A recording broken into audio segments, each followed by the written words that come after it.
Hi friends, I am back. आज मैं आपके साथ डिस्कस करने वाली हूँ इनर चाइल्ड से जुड़ी हुई कुछ बातें। इनर चाइल्ड क्या होता है, कैसे अगर आपका इनर चाइल्ड ट्रॉमा में हो तो आपकी जो एडल्ट लाइफ है वो बहुत ही ज्यादा बेकार होती है।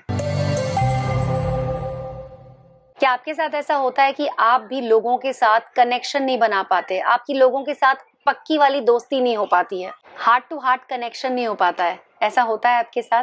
तो इसका जो राज है वो है इनर चाइल्ड से जुड़ी हुई कुछ बातें। अगर आप अपने इनर चाइल्ड को समझ जाएंगे तो आप इन सारी प्रॉब्लम्स को सॉल्व कर लेंगे। तो कैसे आप इनर चाइल्ड हीलिंग करके लोगों के साथ एक सच्ची रिलेशनशिप बना सकते हैं, मैं आज इसी बारे में बात करना चाहती हूँ।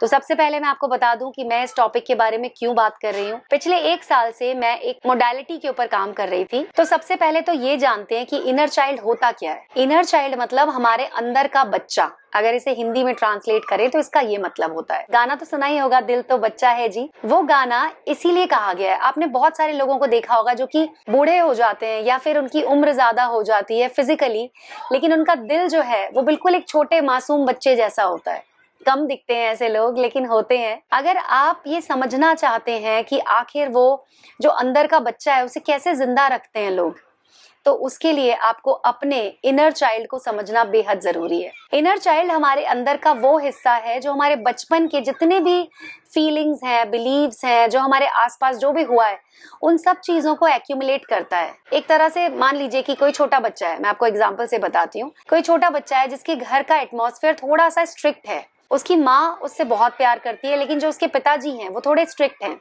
हर बात को लेकर उनका कंपैरिजन रहता है। कई बार हमारे माँ बाप हमारा बुरा नहीं चाहते, लेकिन वो हमें स्ट्रिक्ट इसलिए रखते हैं ताकि उन्हें ये लगता है कहीं हम बिगड़ ना जाएं। तो मान लीजिए आपके 10 में से अगर 7 नंबर आए तो वो आपको इस बात पे डांट देते हैं कि 3 नंबर और क्यों नहीं आए, थोड़ा और पढ़ाई कर लेते तो 10 में से 10 आ जाते। अब होता क्या है कि इस तरह के बच्चे जिनको कि उनके माँ बाप अप्रिशिएट नहीं करते, उनके अंदर इस तरह की फीलिंग आ जाती है कि मैं कुछ भी कर लूं मुझे कभी भी तारीफ नहीं मिलने वाली। तो उनके अंदर का जो इनर चाइल्ड है ना, जो उनके अंदर का बच्चा है, वो होपलेस हो जाता है। इसी तरह से बहुत सारी सिचुएशन होती हैं, जैसे कि किसी बच्चे को उसकी माँ ही एक्सेप्ट नहीं करती। एक्सेप्ट यूं नहीं करती कि जैसे मान लीजिए अगर घर में पहली बेटी हुई है, अब दूसरा बच्चा भी अगर बेटी हो गया, तो आप सभी जानते हैं कि इंडिया में बेटी होना एक पाप की तरह माना जाता है। और बहुत सारे ऐसे घर हैं जहां पर बेटी का होना कोई शुभ खबर नहीं होती है। हो सकता है उसके मुंह पर किसी ने ना कहा हो कि तुम अनवांटेड हो, लेकिन वो जो एक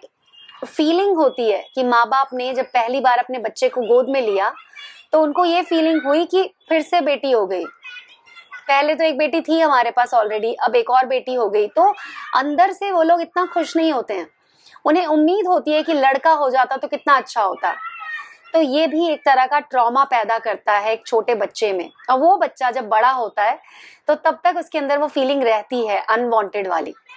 चलिए, ये तो हो गए सीरियस टॉपिक। कई बार मजाक के तौर पर भी ऐसा होता है कि आप घर में हैं, छोटे बेबी ही हैं, आप छोटा बच्चा होगा, उसको याद होता है कि मेरी चाची ने या मेरी मामी ने मेरे साथ मजाक किया था, मुझे कह रहे थे कि तुम्हें तो कचरे में से उठाकर लाए हैं, तुम्हारा भाई तो पैदा हुआ है, वो तो हॉस्पिटल में पैदा हुआ था, लेकिन तुम तो पता नहीं कहां से तुम्हें कचरे में से उठाकर ले आए। वो लोग मजाक कर रहे होते हैं, उनका इंटेंशन ऐसा नहीं होता कि बच्चे को हर्ट करना है या उसे दुख पहुंचाना है, लेकिन उनका ये मजाक जो है वो बच्चा किस तरह से उसके बारे में सोचता है, उसे एक्सेप्ट करता है। हो सकता है कि आपने उसका डायरेक्टली बुरा ना माना हो, लेकिन वो हमारे सबकॉन्शियस में ये चला जाता है कि हम अनवांटेड हैं, और इस तरह की सिचुएशंस बच्चे को अनवांटेड फील करवा देती हैं। इसे ही कहते हैं इनर चाइल्ड ट्रॉमा। और अगर आपको अपने एडल्टहुड को बहुत अच्छे से समझना है कि आपके एडल्टहुड में क्या क्या प्रॉब्लम्स हैं, क्या क्या कॉम्प्लिकेशंस हैं, आपके बार बार ब्रेकअप होते हैं, लोगों के साथ आपका अच्छा रिलेशनशिप नहीं बनता, आपको हर बात में चिढ़ मचती है, आप अगर घर से बाहर निकलते हैं ट्रैफिक में तो आपको लगता है कि ट्रैफिक क्यों है, दुनिया खराब है,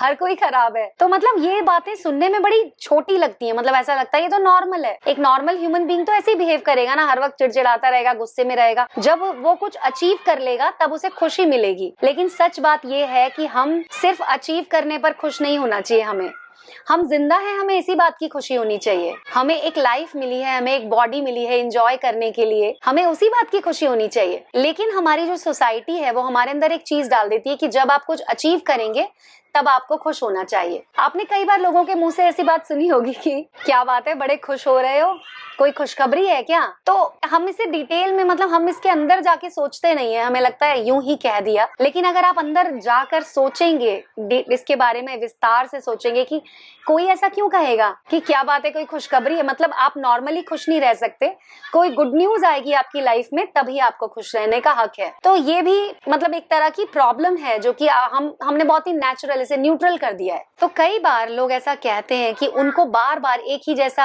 पार्टनर मिल रहा है, चाहे लड़की हो चाहे लड़का, उनको बार बार धोखा मिल रहा है प्यार में। ऐसा क्यों होता है, बार बार धोखा क्यों मिलता है? वो ऐसा कहते हैं हमारी तो किस्मत खराब है, हमें बार बार एक ही जैसा इंसान मिल रहा है। पहले वाले ने भी 2 साल तक रिलेशनशिप में रहे, उसके बाद ब्रेकअप हुआ।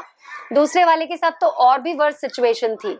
दूसरे वाले के केस में ये हुआ कि उसके साथ तो एक ही साल में रिलेशनशिप खराब हो गई और सेम सिचुएशन पे आके वो रिलेशनशिप खत्म होती है। तो इसका क्या रीजन है? इसका यही रीजन होता है कि एक इंसान का जो इनर चाइल्ड है, जो अंदर का बच्चा है, प्रूव करना चाहता है कि मैं खुश हूँ। प्रूव करने की तो जरूरत ही नहीं है। तो अब सबसे इम्पोर्टेंट बात ये आती है कि कैसे पता लगाएं कि इनर चाइल्ड ट्रॉमा में है, इनर चाइल्ड को बहुत सारी चोटें लगी हुई हैं, कैसे पता लगाएं? अगर आपके अंदर ट्रस्ट इश्यूज हैं, आपको खुद के ऊपर ट्रस्ट नहीं होता है, किसी और के ऊपर ट्रस्ट नहीं होता है, तो ये सबसे पहला रीजन है। दूसरा रीजन है कि लोगों को फियर होता है बहुत ज्यादा कि उन्हें छोड़कर चले जाएंगे। फियर ऑफ अबंडनमेंट बोलते हैं इसको। इसका मतलब ये होता है कि आपको हमेशा ये डर होता है कि आपका जो पार्टनर है वो आपको छोड़ देगा, क्योंकि आप इस लायक नहीं है कि वो आपका पूरी जिंदगी साथ निभाए। तो आप हमेशा अपने आप को प्रूव करने में लगे रहते हैं।